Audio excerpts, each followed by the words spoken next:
নমস্কার। আশা করছি সকলেই খুব ভালো আছেন। আমিও ভালো আছি। কয়েকদিন থেকেই মনটা খুব ফুচকা ফুচকা করছে। যেহেতু জিয়ার বাবার অফিস থেকে ফিরতে একটু লেট হয়ে যায়, প্রায় 8টা সাড়ে 8টা মতো বেজে যায়, সেই জন্য আর ফুচকা খেতে যাওয়া হয়ে ওঠে না। আর মেয়েকে নিয়ে আমার একা একা যাওয়াও সম্ভব নয়, যে দোকানটাও খুব বেশি দূরে নয়, তবুও আমি ওকে নিয়ে একা একা যেতে পারি না, কারণ রোডটা একদমই সামনে। জিয়াকেই ধরবো না ফুচকা খাবো।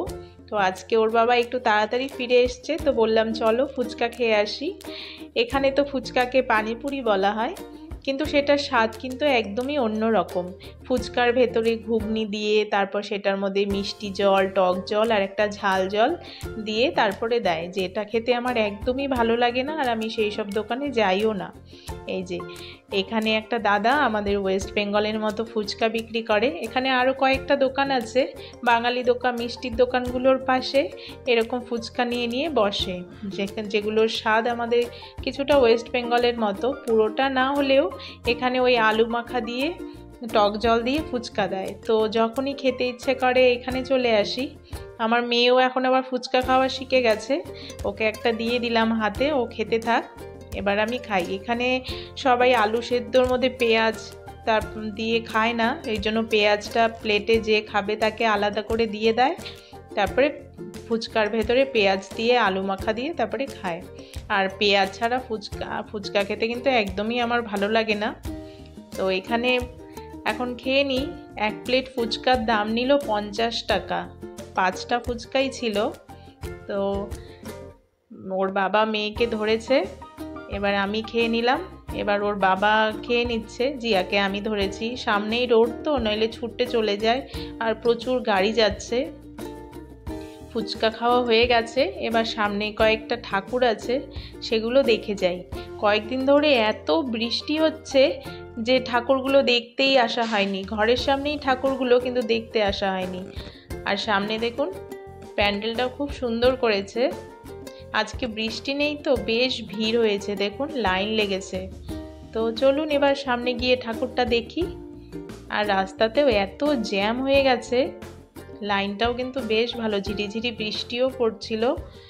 এই যে সামনে ছত্রপতি শিবাজি মহারাজের মূর্তি বসানো রয়েছে, সবাই এখানে ফটো টটো নিচ্ছে। আর প্যান্ডেলটা, চলুন ভেতরে যাই। তো এখানে দেখুন প্যান্ডেলটা কি সুন্দর বানিয়েছে, ভেতরটা মনে হচ্ছে কোনো রাজপ্রাসাদের ভেতরে ঢুকে পড়েছি।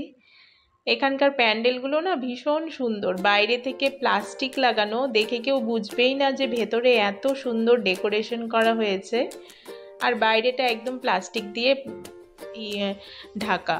যেহেতু প্রচুর বৃষ্টি হয়, আর গণপতির সময় প্রতিবারই বৃষ্টি হয়, সেই জন্য আগে থেকেই প্লাস্টিক দিয়ে করা হয়। এই যে মূর্তিটা, এখানে প্রতি বছর লালবাগের মূর্তি যেরকম বসানো হয়, ঠিক সেই রকম আদলেই ঠাকুরটা তৈরি করা হয়। এবার ওটা দেখার পরে সামনে আরেকটা ঠাকুর ছিল, সেখানেও যাচ্ছি। 2-3টে ঠাকুর আছে, দেখে তারপরে ঘরে যাব। তো এই প্যান্ডেলটাও ভীষণ সুন্দর বানিয়েছে, ওপরে ত্রিপাল টাঙানো, কিন্তু ভেতরটা দেখুন কি সুন্দর বানিয়েছে, একদম রাজপ্রাসাদের মতো লাগছে। আর ঠাকুরটা দেখুন, দেখার মতো সুন্দর ঠাকুর বানিয়েছে। এখানে এত সুন্দর ঠাকুর বানিয়েছে যে চোখই ফেরানো যাচ্ছে না। এখানেও একটু ভিড়ই ছিল, আজকে বৃষ্টি নেই সেই জন্য একটু ভিড় হয়েছে, নইলে এই কয়দিন তো নাকি প্যান্ডেলটা একদমই খালি ছিল। প্রচুর বৃষ্টি হচ্ছে এখানে। তো ঠাকুর দেখা হয়ে গেছে, এখানে দেখুন সবাই ফটো নিচ্ছে। আর এখানে দেখুন একটা ইঁদুর কি সুন্দর মোদক হাতে নিয়ে বসে রয়েছে। তো এরপর আমরা চলে গিয়েছিলাম আরেকটা ঠাকুর দেখতে। এই ঠাকুরটাও বেশ বড় আর সুন্দর, এটা একটু ভেতর সাইডে। এই ঠাকুরটাও খুব সুন্দর হয়েছে। তো আপনাদের কোন ঠাকুরটা ভালো লাগলো অবশ্যই কমেন্ট করে জানাবেন কিন্তু। তো এটা এখন দেখা হয়ে গেছে, এরপর আমরা চলে এসেছি বিসর্জন দেখতে। এখানে যারা ঘরে পুজো করে তারা কেউ 1.5 দিনে, কেউ 3 দিনে, কেউ 5 দিনে, কেউ 7 দিনে ঠাকুর বিসর্জন করে দেয়। আর যেই ভক্তি ভরে এরা ঘরে ঠাকুর নিয়ে যায়, আরতি করে পুজো করে দোকান থেকে নিয়ে যায়, ঠিক সেইভাবেই আবার বিসর্জন করে দেয়। এখানে এখন ঠাকুর রেখে এখানে এখন পুজো করবেন এনারা, আরতি করবেন। এই দেখুন কি সুন্দর আরতি করছে, কীর্তন করছে, তারপরে ঠাকুরকে এরা বিসর্জন করে দেবেন। চলুন এবার সামনে যেখানে বিসর্জন হচ্ছে সেখানে যাই।